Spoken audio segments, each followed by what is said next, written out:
You're listening to a You're small listening good to- thing. listening to a small You're good listening thing. to a Small To a small good thing. good The thing Small Good Thing with Steve Zelt. with Steve Zelt. I'm Steve Zelt, and welcome to the first episode of A Small Good Thing. Today I want to talk about dads. It was Father's Day a few months ago, and that's when this episode was recorded, and I've been thinking about fathers. But before I do that, by way of introduction, I thought I'd say a little bit about the podcast, and maybe a good place to start is with the name of the podcast. The name of the podcast comes from the title of a short story by the late, great Raymond Carver. I won't tell you the plot of that whole story, but one of the characters is a baker who suddenly encounters a young married couple in the midst of a terrible tragedy. He finds himself face to face with this man and woman's grief and rage and guilt and despair. So he invites them in to sit down in the back of his bakery where he gives them some warm rolls that he's just taken out of one of his ovens. Eating, he says, is a small good thing in a time like this. A time like this, a small good thing. I'm using that phrase, obviously, as a metaphor. In other words, my ambition for this podcast is to try to do some good in small ways. To be honest, it's an experiment, and I'm not exactly sure how it will shake out. I suppose it will be something like a variety show. I'll be talking about things that are interesting to me and why they're interesting to me, and I'm hoping maybe they might be interesting to others and to you. What sorts of things are interesting to me? Well, I confess, I am and I like to be a dilettante, a non-specialist, a generalist, an amateur, in the original sense of the word, a lover. As Burnett sings it, there are those who play for money, babe. There are those who play for fame. But there are still those who only play for the love of the game. And that's me, the love of the game. That being said, I should tell you, you won't find much about politics here. That makes me an oddity, but that's okay with me. I come from the school of thought that believes that politics are an artifact or a result of culture and not the other way around. So my interests tend to be cultural. I'm interested in ideas. I like books and words and thinking about things. I should also tell you maybe that I hail from a religious tribe, and I'm hoping that's not a deal breaker for some of you. I see the world from that perspective, and that has served me well. Nick Carraway, who is the narrator in The Great Gatsby, early on in that book says, life is much more successfully looked at from a single window after all. And I agree with him. However, obviously, I also live and move and have my being amongst non-religious tribes. I have friends in those tribes, and I hope we get along pretty well. So I hope that what goes on in this podcast might be of interest to both tribes, but we'll see how that works out. In any event, it's not my plan to attract an audience by being explosive or intentionally controversial, and I don't intend to sell you anything because, well, I don't need the money. That doesn't mean, though, that I won't talk to you about giving me some money. One of my interests is to see what can be done with virtual media in terms of producing some actual material small good things in our community. But that's down the road, and I'll let you know more about that in future shows. The length of each podcast will be about 30 minutes long, more or less. That seems about right to me, about the right length for listening to on your way to work or on the way back from work, or maybe during a workout at the workout place. There's a whole lot of work going on there. And it's my goal to have some small good thing for you to listen to every other week. On the next episode, for example, which will air in 2 weeks, and that was recorded on the 4th of July weekend, I talked to Professor Liam Corley about some different ways we might think about America. And then on episode number 3, my guest is Larry Enriquez, and we talk about his experiences as a ride-along police chaplain in helping the surviving family and friends of people who have committed suicide. And maybe, if I'm lucky, we'll be able to have a conversation with Dr. Allison Baker about reading. Speaking of reading, if you're willing to accept it, maybe I can offer you a small good thing already. I recommend that you read one of Raymond Carver's fabulous short stories. Why not start with his short story, A Small Good Thing? There's a link to it in the notes attached to this episode. It's free, and that's a good thing. I recommend all of Carver's stories, though many of them are disturbing, but they're disturbing in a good way, I think. I was reading something that Richard Russo said about Andre Dubus, another writer that I like, and I think that it applies to Carver as well. Russo said their stories are not about comfort, but truth. And that makes what I'm aspiring to do on this podcast a little bit more tricky, because in order for something to be good, it has to, be true in some way, and sometimes truth can make us a little uncomfortable. If we just try to emphasize goodness without truth, it's easy to fall into the trap of sentimentality and naivete, and if that happens, then it's not good anymore. Goodness and truth have to go together, hand in hand somehow.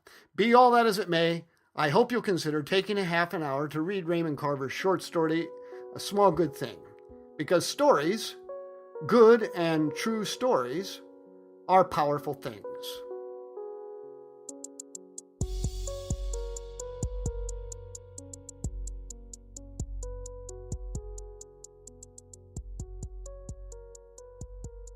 I have another motive in making these podcasts, but I'm a little embarrassed to tell you. You see, I'm at that age when many men start thinking about their legacy. That's a grand word, isn't it? Still, it's been my experience that many men start to assess their life and what, if anything, they have done or will leave that has any value. Now, some might think that's pretentious or outmoded or even, patriarchal. Nevertheless, I'm thinking as a father now, and I would like to think that these episodes might serve as a record or document that my children and grandchildren could listen to one day and say, that was my dad, that was my grandpa, that's what he was like, that's what he thought about, what he stood for, what his attitude was, for good or for ill, that was the man. Sentimental? Yeah, probably. Nevertheless, it's true. Speaking of fathers and stories that are good and true, and that makes us a little uncomfortable, which is a good segue, there are some people who say that the greatest story ever written was the story of the prodigal son. It's lasted 2,000 years, and if nothing else, that ought to say something about its power. If you haven't heard the story for a while, here's how it goes. A man had 2 sons. The younger son told his father, I want my share of your estate now before you die. So his father agreed to divide his wealth between his sons. A few days later, this younger son packed up all his belongings and moved to a distant land, and there he wasted all his money in wild living. About the time his money ran out, a great famine swept over the land, and he began to starve. He persuaded a local farmer to hire him, and the man sent him into his fields to feed the pigs. The young man became so hungry that even the pods he was feeding the pigs looked good to him, but no one gave him anything.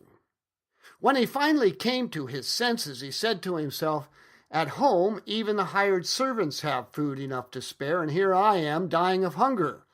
I will go home and say to my father, Father, I have sinned against both heaven and you, and I'm no longer worthy of being called your son. Please take me on as a hired servant. So he returned home to his father, and while he was still a long way off, his father saw him coming. Filled with love and compassion, he ran to his son, embraced him, and kissed him. His son said to him, Father, I have sinned against both heaven and you, and I am no longer worthy to be called your son. But his father said to the servants, Quick, bring the finest robe in the house and put it on him. Get a ring for his finger and sandals for his feet, and kill the calf we have been fattening. We must celebrate with a feast, for this son of mine was dead and has now returned to life. He was lost, but now he is found. So the party began. Meanwhile, the older son was in the fields working. When he returned home, he heard music and dancing in the house, and he asked one of the servants what was going on. Your brother is back, he was told, and your father has killed the fattened calf. We are celebrating because of his safe return. The older brother was angry and wouldn't go in. His father came out and begged him, but he replied, All these years I have slaved for you and never once refused to do a single thing you told me to do. And in all that time, you never gave me even one young goat for a feast with my friends. Yet when this son of yours comes back after squandering your money on prostitutes, you celebrate by killing the fattened calf. His father said to him, Look, dear son, you have always stayed by me, and everything I have is yours. We had to celebrate this happy day, for your brother was dead and has come back to life. He was lost, but now he is found.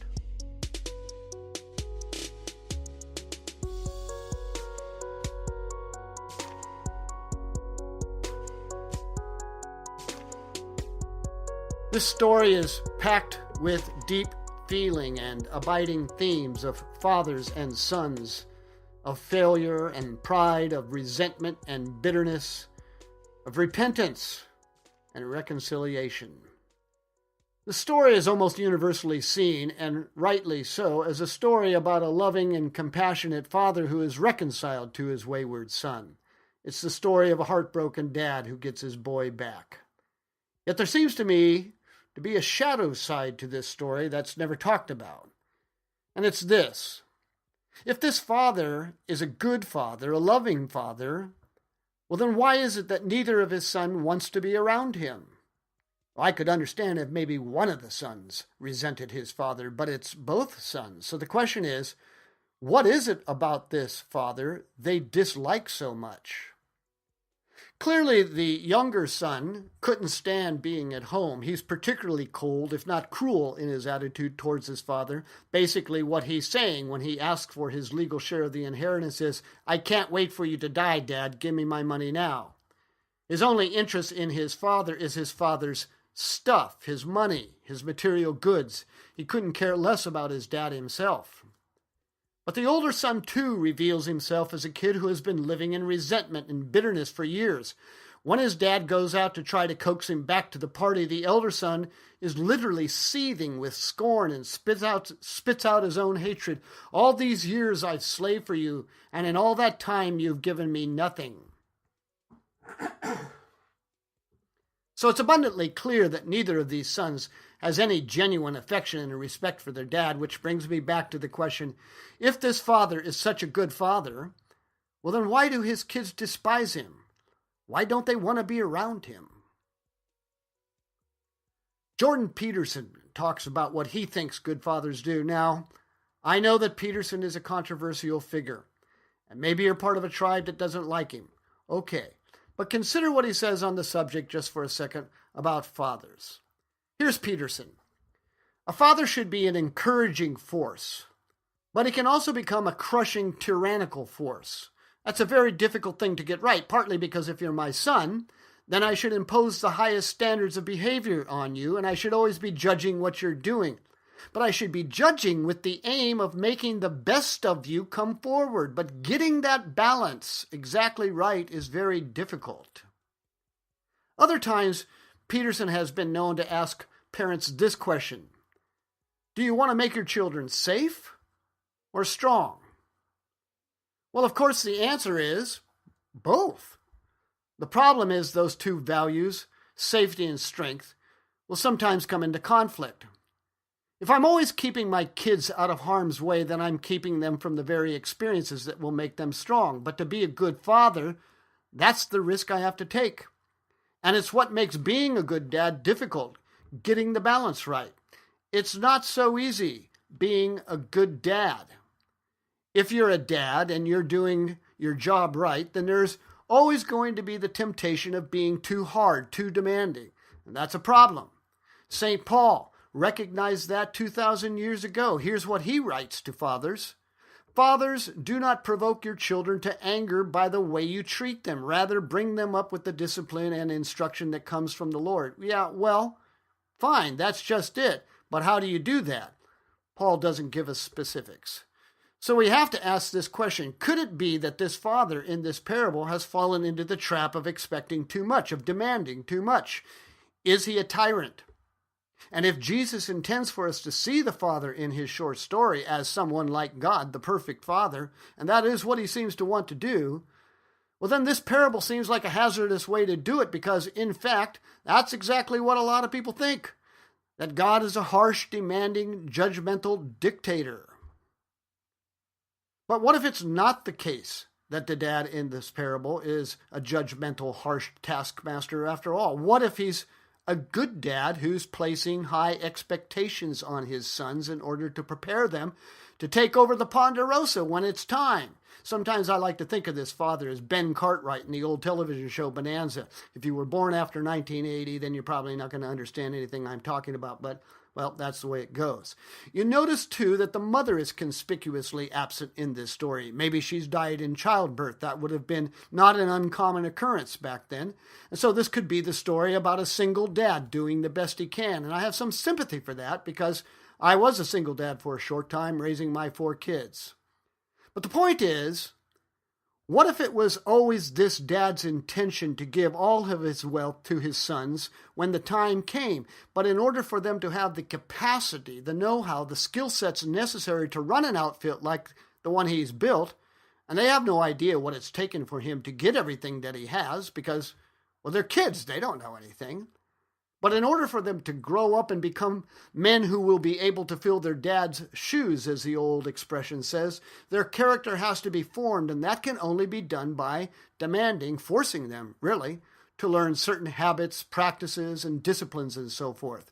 I want to go back to Peterson again. When a father disciplines his son, he says, he interferes with the boy's freedom, painfully forcing him into accepted patterns of behavior and thought. But if the father does not take such action, he merely lets his son remain Peter Pan, the eternal boy king of the lost boys, ruler of the non-existent Neverland. In other words, maybe the boys in the parable have completely misunderstood their father's intentions and plans for them. All they see is their old man who has all these rules. They think the old man is about control over them. They think he's only about law and order. What they don't see at all is the immensity of their dad's hopes and dreams for them, the massive love behind his demands. The younger son can only see the rules as oppressive and restrictive of his freedom. That's the sense we get from the phrase that when he left home, he was living a wild life. In other words, he was living primarily as a reaction to his feelings of being cooped up and held back. And then what happens? He quickly blows the wad and is left with nothing. Well, no surprise there. That's because he didn't know what to do with the money. He literally was unprepared for freedom. Freedom is a fearsome thing. He didn't have a sufficiently formed character that would allow him to use the money that he did have, that he got from his father, in an effective way. In Peterson's terms, again, he collapsed into a chaotic life, which is a kind of hell. And that's what happens if we don't have an accurate and deep understanding of what rules and disciplines are designed to do, and do very well if we let them. But the elder son fell into the exact opposite trap. He became the victim of too much order. And again, I'm using Peterson's categories. You might call it the idolatry of order. You can think about it that way if you want. He thought the rules existed for their own sake. And so he was never able to see that they were there to allow him, in a relatively short amount of time, to move and act and interact with the world in a highly competent way, and that would quite naturally then produce joy and freedom and strength in his life, and not only in his life, in the lives of people around him, people that he loved and people that loved him and depended on him. And we all know how this works. Every professional athlete or musician, for example, never resents the severe training and practice they must endure, precisely because they know it's the rigorous keeping of the rules that allows them to perform on the field or the stage, literally without thinking about what they're doing. All that training takes over automatically in the moment. And that's what the older brother couldn't get, or the younger brother for that matter.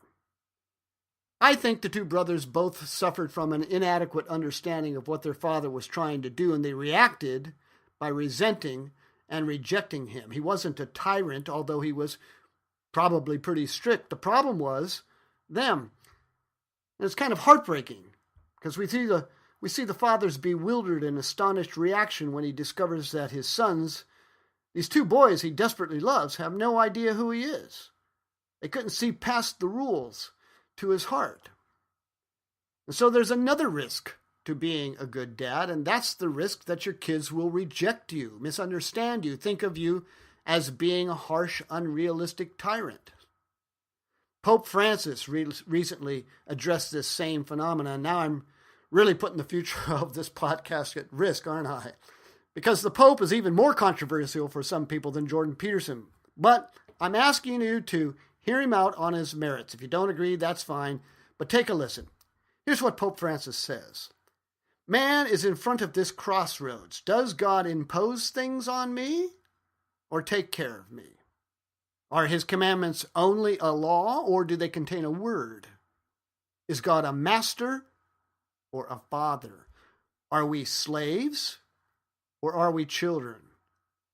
This is the battle, he says, which takes place both inside and outside of the person and is continually present.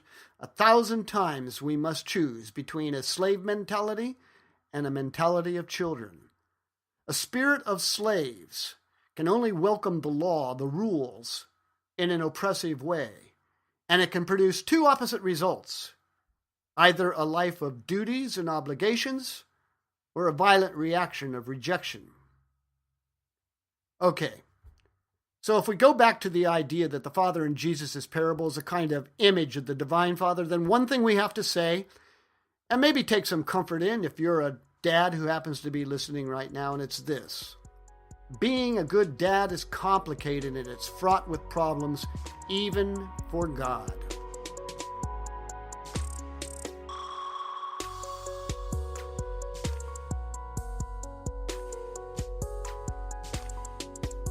Let me end this segment on a personal note. If you're a dad like me, I just want you to know it's not easy to be a good dad. There's a lot of ways to get it wrong. It's complicated. So do your best, and don't be too hard on yourself if your kids don't always, if ever, seem to get what you're doing. Keep doing it anyway. And if you're an adult son or daughter and you're listening now, well, it's complicated for you too. If you were lucky enough, like I was, to have a good dad, then I don't have to say anything. I'm sure you're grateful for the hard things he insisted on, even made you do, and well, maybe you can forgive him for being a little too hard sometimes, because it ain't easy being a dad. But I'm thinking too that maybe you're listening and you didn't have a good dad. Maybe he never stuck around.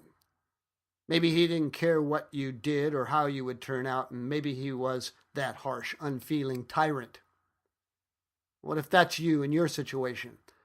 I'm not going to pretend to know what that's like, only that I'm sorry for it. Still, I think this: if you can find a way to forgive him one day, I think that's going to produce some positive benefits for you in your life.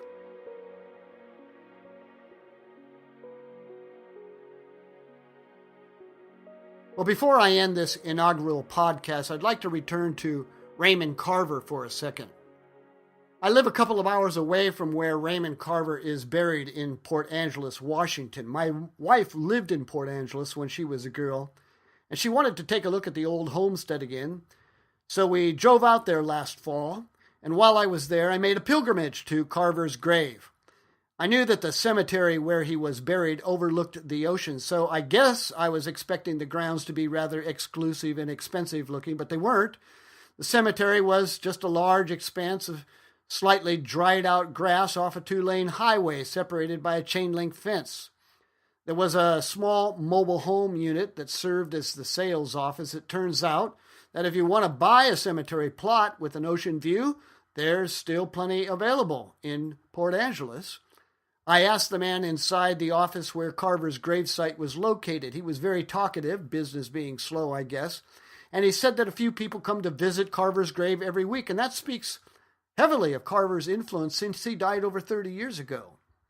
Carver's widow, the man told me, still lives in Port Angeles, and she comes out every once in a while to tend her husband's grave and sit on the bench nearby to read the notes and letters people leave in a little metal box underneath the bench near his headstone. I left a note there myself. Carver was 50 years old when he died. He struggled seriously with alcohol much of his life, but he finally kicked it. My wife and I walked out to his burial site. You can look through the trees and see Canada from there. A poem that Carver wrote is inscribed on one of the dark granite slabs that mark his body. I'd like to read it to you. Gravy by Raymond Carver. Gravy. Gravy these past 10 years. Alive, sober, working, loving, and being loved by a good woman. 11 years ago, he was told he had 6 months to live at the rate he was going. And he was going nowhere but down. So he changed his ways. Somehow, he quit drinking. And the rest, after that, it was all gravy. Every minute of it. Up to and including when he was told about, well, some things that were breaking down and building up inside his head. "Don't weep for me," he said to his friends. "I'm a lucky man. I've had 10 years longer than I or anyone expected. Pure gravy. And don't forget it."